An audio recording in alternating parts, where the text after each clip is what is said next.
This week's News 6 program is being presented by Bigelow Hill School, located in northwest section of Findlay, Ohio. The 6th grade teachers are Mrs. Barb Risser and Mrs. Shirley Gerber.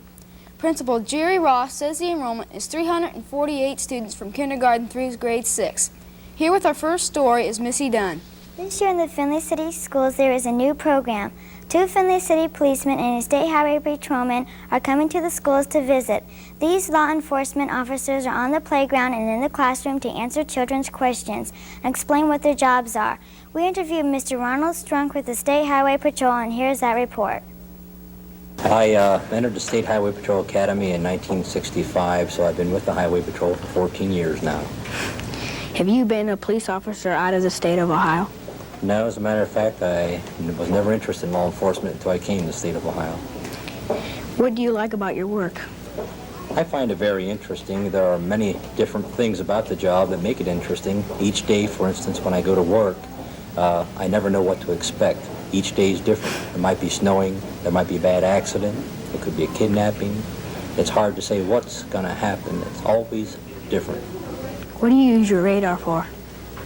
The radar, I guess you could describe as being used for 2 things. Number one, it's used to catch people who are speeding in Ohio's highways. The second, probably, thing that comes into existence is that it's a deterrent. And what by that I mean, the people know we have these pieces of equipment that can check their speed.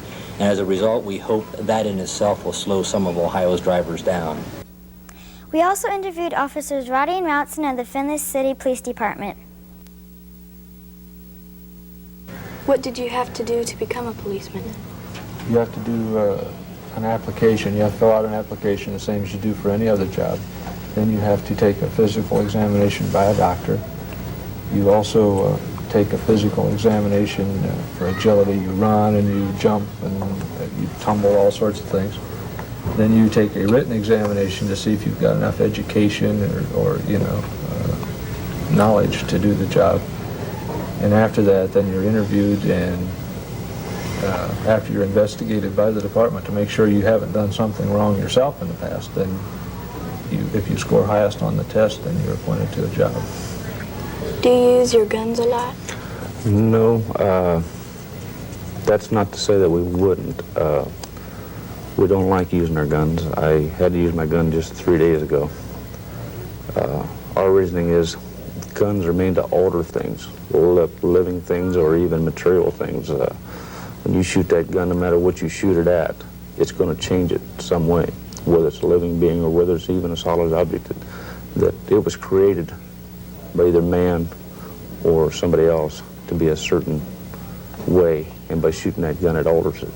This has been Sally Martin for News 6, reporting from Bigelow Hill Elementary School in Findlay. Turning now to sports, we have a story about the Findlay College football team. Findlay College Oilers were recently ranked #1 in the nation for small colleges. Led by All-Americans quarterback Paul Trina, wide receiver Rick Hatfield, and running back Nelson Bolden, the team has had many good seasons. According to Coach Strom, who has been with the Oilers for 5 seasons, when you're #1, the teams are there to get you. If the Oilers pull through every game, they will again make it to the NAIA quarterfinals, which will be held on November 17th. If they win then, they go to the semifinals on December 1st, and from there to the finals December 8th. Nelson Bolden is the Oilers' leading rusher and has made the NAIA record book with the most rushing attempts in one game, 40. Bolden can be counted on in pressure situations. Findlay College's leading receiver is Rick Hatfield, wide receiver. He is the best receiver in the Hoosier Buckeye Collegiate Conference. The Oilers were rated #2 in the nation and went as far as the NAIA championship playoffs. They lost to Concordia, Minnesota, 7-0. Before that, they defeated Missouri Valley and Tarleton State in Texas. Coach Strom is Findlay's winningest coach with a record of 25 wins, 14 losses, and 1 tie. According to Strom, the Oilers have improved with each practice. Coach Strom said, "Everyone on this team hustles or they don't play." Now we'll hear about Beatrix Bunny from Bigelow, reported by Kim May. In our 6th grade classroom, we have a very unique bunny. Our unusual pet is a female rabbit by the name of Beatrix. She is a Netherlands dwarf and has soft brown fur. Beatrix eats rabbit pellets, hay cubes, carrots, and small pieces of apple. Every other week, 2 6th graders clean out her cage and give her clean water. They feed her too daily.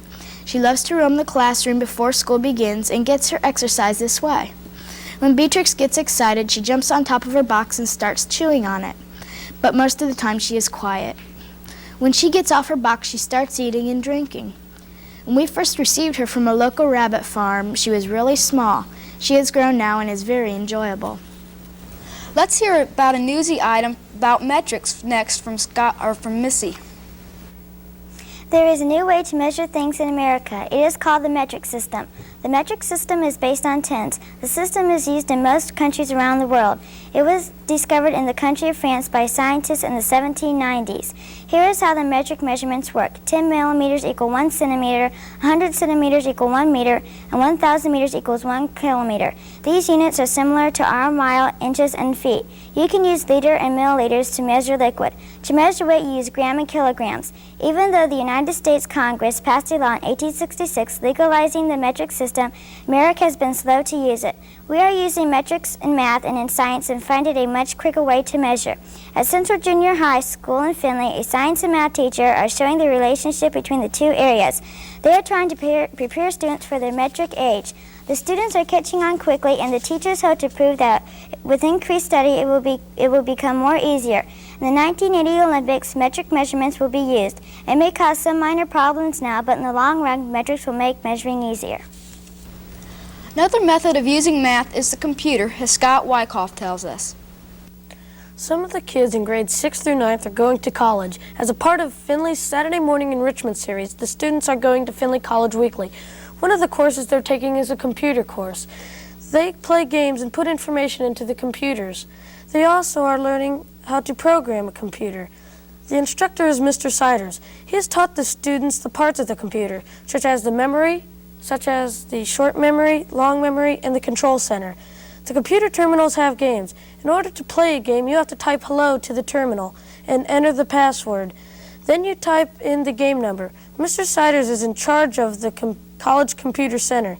He enjoys teaching, and that is why he teaches a Saturday morning enrichment course. Most people enjoy animals, but not everyone cares for them properly, as we hear from Kim. A German Shepherd dog with its legs bound together with chicken wire was found at Riverbend Recreation Area in Marion Township near Findlay, Ohio. The wire, which bound the dog's legs for 3 or 4 days, mutilated the tissue down to the bone on all 4 limbs and caused the blood to stop flowing through the legs. 2 of the dog's legs had gangrene and the other 2 had severed tendons. Similar cases of cruelty have occurred throughout the county, and when people are caught, they pay a fine and court costs. Although cruelty and abandonment of animals can be prosecuted under Ohio law, generally these occurrences never reach the courts, according to Hancock County humane officers.